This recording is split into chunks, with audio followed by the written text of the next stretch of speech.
Bankia y CaixaBank han anunciado que planean fusionarse y el mercado ha recibido desde luego la noticia con alborozo.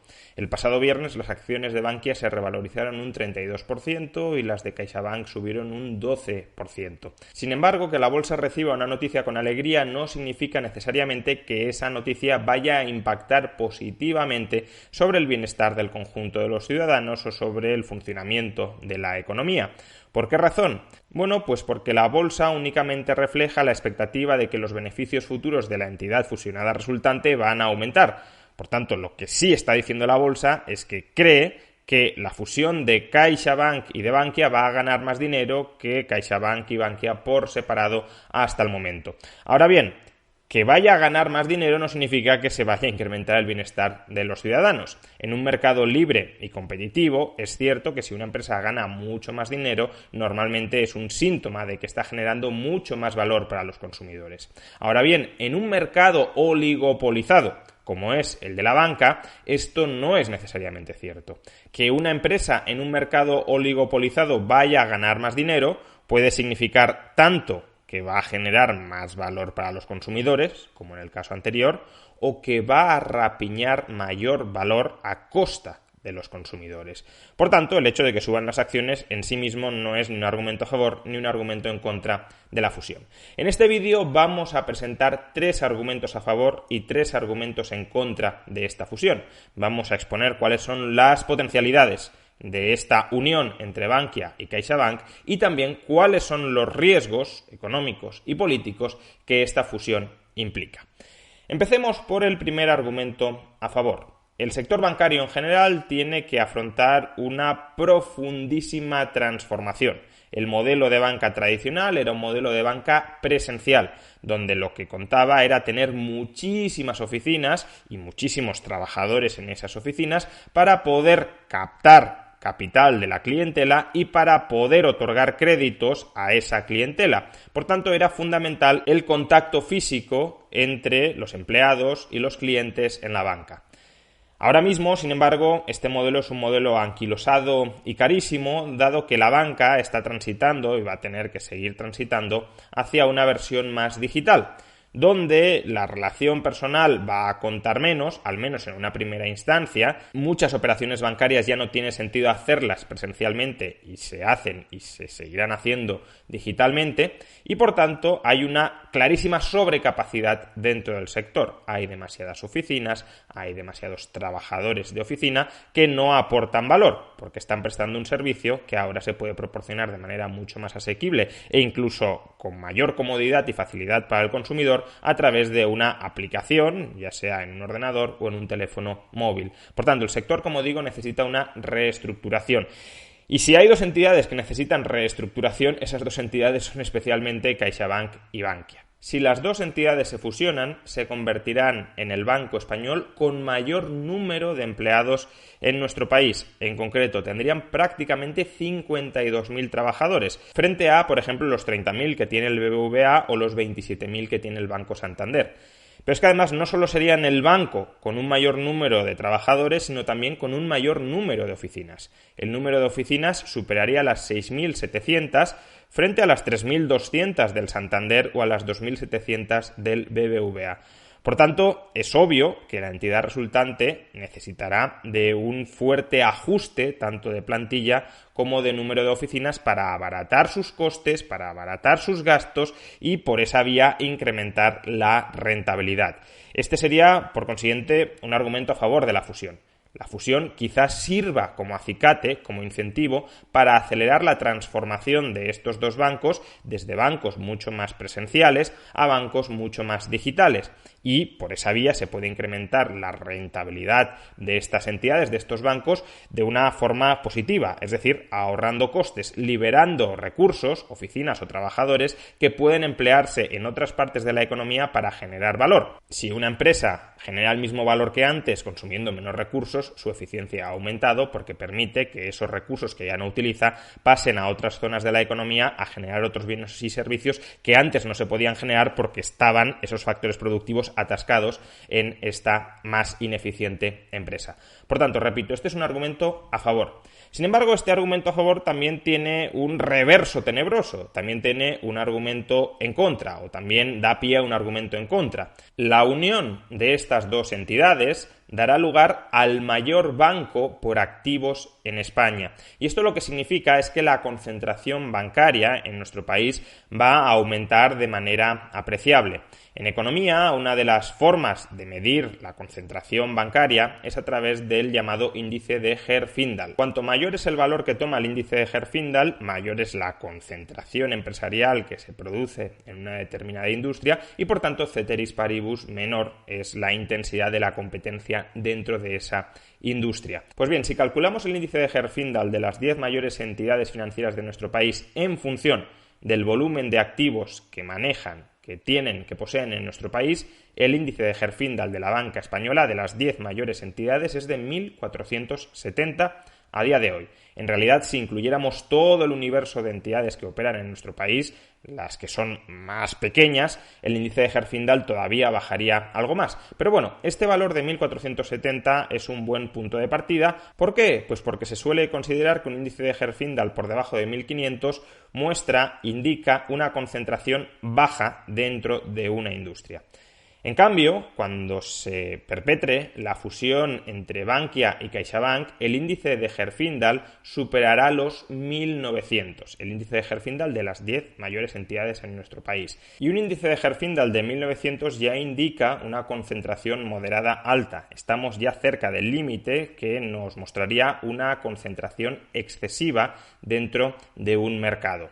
En general, personalmente no suelo dar demasiada importancia al índice de Herfindahl porque creo que lo que determina la competencia en un mercado es la facilidad con la que las empresas pueden entrar para disputar la posición a otras empresas. Aunque en una determinada industria solo haya una compañía, si esa compañía sabe que si abusa de su poder de mercado entrarán en su sector otras empresas, se crearán nuevas empresas que le hagan la competencia, esa compañía tratará de protegerse frente a los nuevos entrantes como no abusando de su poder de mercado, porque si abusa, insisto, aparecerán competidores que la desplazarán del mercado. Lo crucial, por consiguiente, son las barreras de entrada. A menores barreras de entrada, con independencia de cuántas empresas haya en un sector, mayor competencia dentro de ese sector.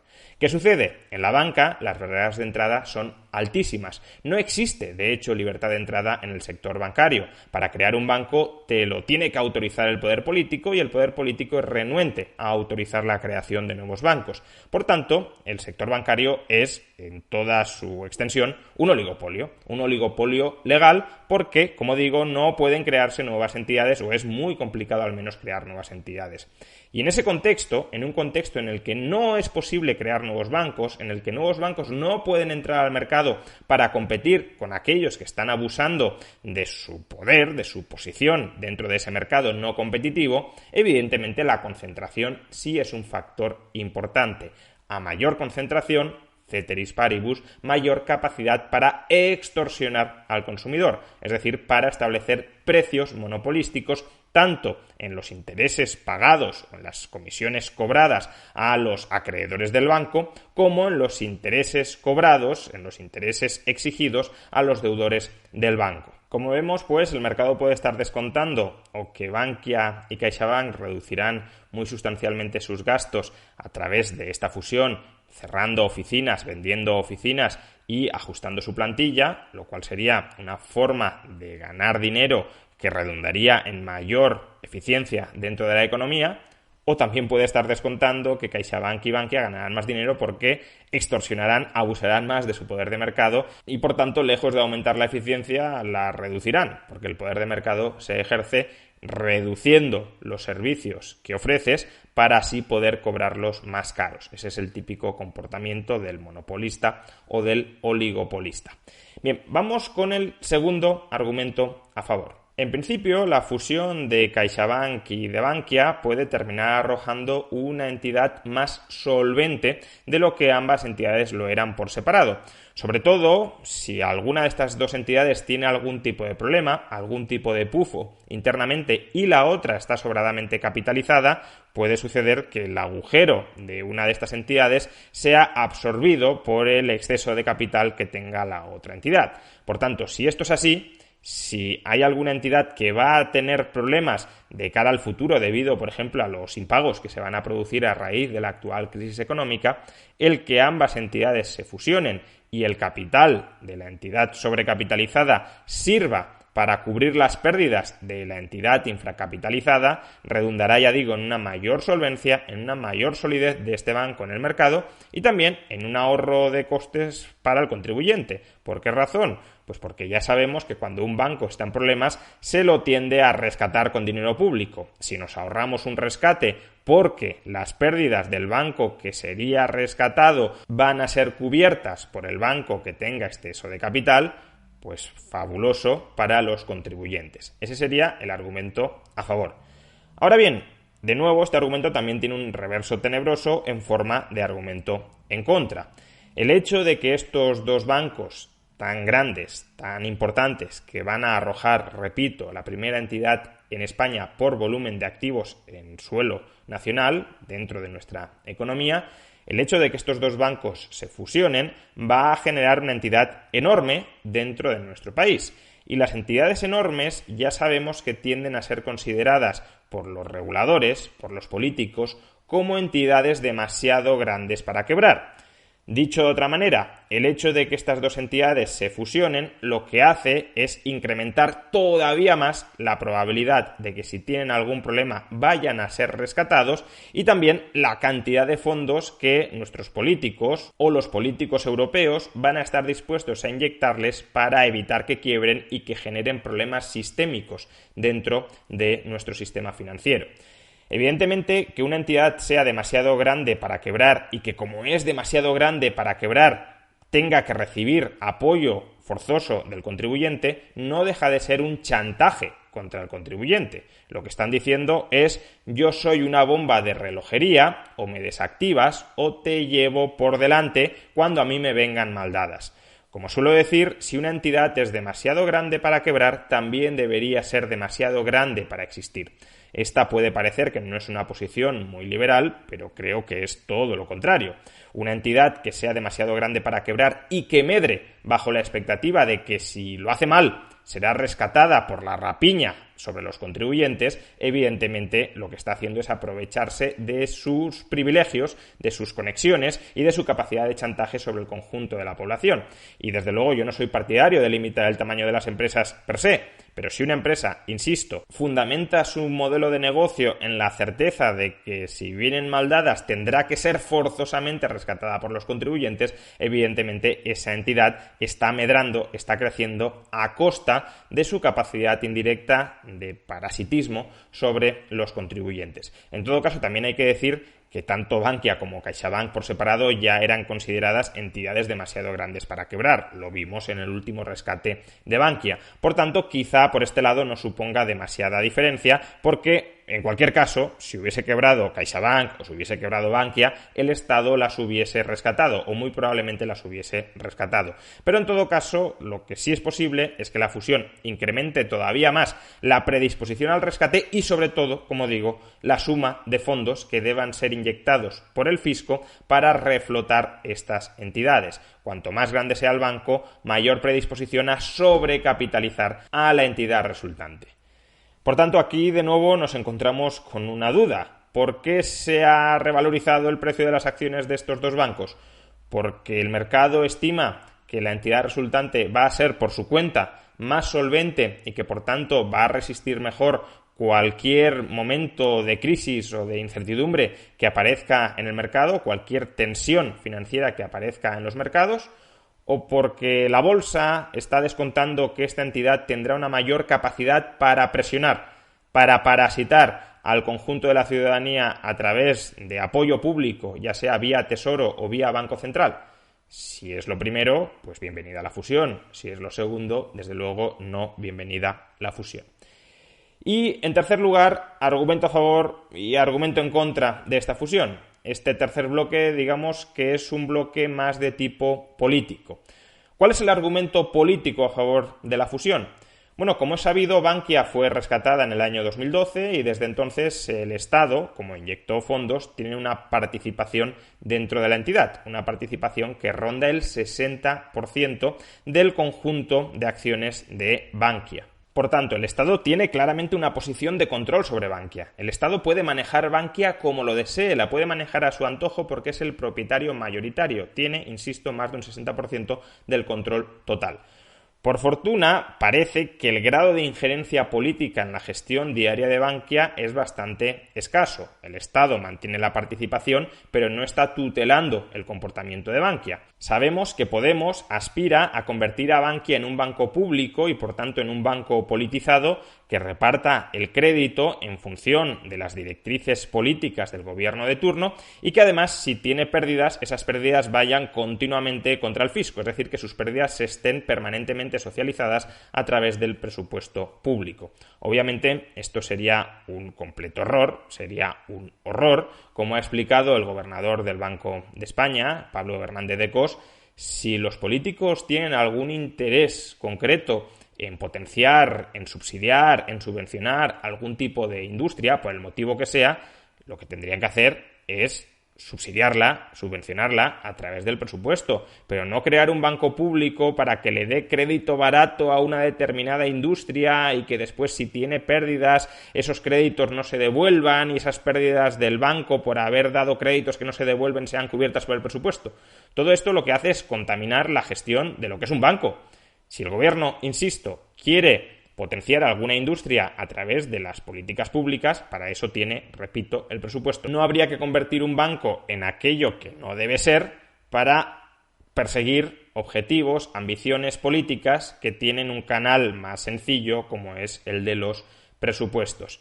En todo caso, hasta la fecha, como he dicho, no parece que la gestión de Bankia esté politizada, lo cual es una alegría y es un acierto. Ahora bien, si tanto PP como PSOE han tenido hasta el momento el acierto de no politizar, de no entrometerse en la gestión de Bankia, ¿para qué mantenemos una participación estatal de más del 60%?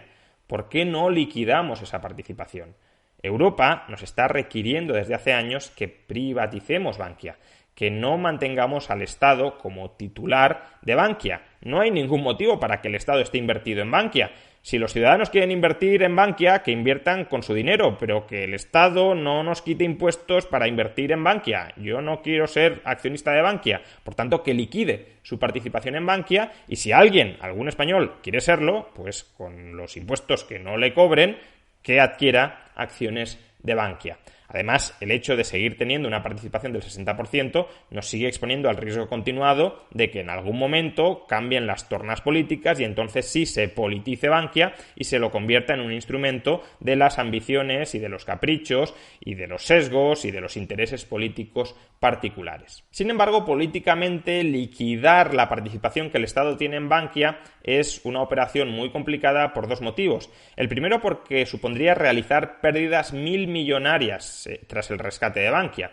Nuestros gobernantes nos engañaron diciendo que cuando rescatáramos a las cajas de ahorros que no íbamos a perder ni un solo euro. Esto es evidentemente falso. Vamos a perder más de 40.000 millones de euros que no se van a recuperar, pero mientras no se liquide la participación en el mayor rescate que orquestó el Estado, parece que subsiste la ilusión, el espejismo, la esperanza de que quizá en el futuro este dinero lo recuperaremos y no lo habremos perdido. Pero no, lo vamos a perder sí o sí. Por tanto, cuanto antes nos salgamos, mejor. De hecho, si hubiésemos liquidado nuestra participación en Bankia varios años atrás, habríamos recuperado más de lo que lo haremos ahora. Este es un primer obstáculo político para privatizar Bankia. El segundo, más específico del gobierno actual, es que, aunque imaginemos sectores del PSOE como Nadia Calviño sí estén a favor de privatizar Bankia, el PSOE está gobernando hoy en día con Unidas Podemos y Unidas Podemos es totalmente enemigo de privatizar Bankia. Al contrario, quiere todavía someter a Bankia a un mayor control, a una mayor tutela, a una mayor intervención política. Por tanto, si el gobierno es el que decide unilateralmente privatizar Bankia, corre el riesgo de romperse, de fracturarse, y por eso el actual gobierno de coalición PSOE-Podemos es muy dudoso que por iniciativa propia vaya a privatizar Bankia. Sin embargo, con esta fusión se consigue la excusa perfecta que necesitaba el sector, digamos, bruselense, eurocrático, tecnocrático del gobierno socialista Podemos para privatizar Bankia. Básicamente ahora lo que se nos dirá es que, el gobierno no se va a oponer a una operación de mercado y, por tanto, si la Caixa y Bankia quieren fusionarse, el gobierno lo va a autorizar. Y si el gobierno lo autoriza, la participación del Estado en la nueva entidad resultante se reducirá del 60 al 14%. Es decir, ya será una participación bastante menos relevante, que sí es factible o es más factible liquidar, porque ¿para qué va a tener el Estado una participación del 14% en una entidad que ya no puede controlar?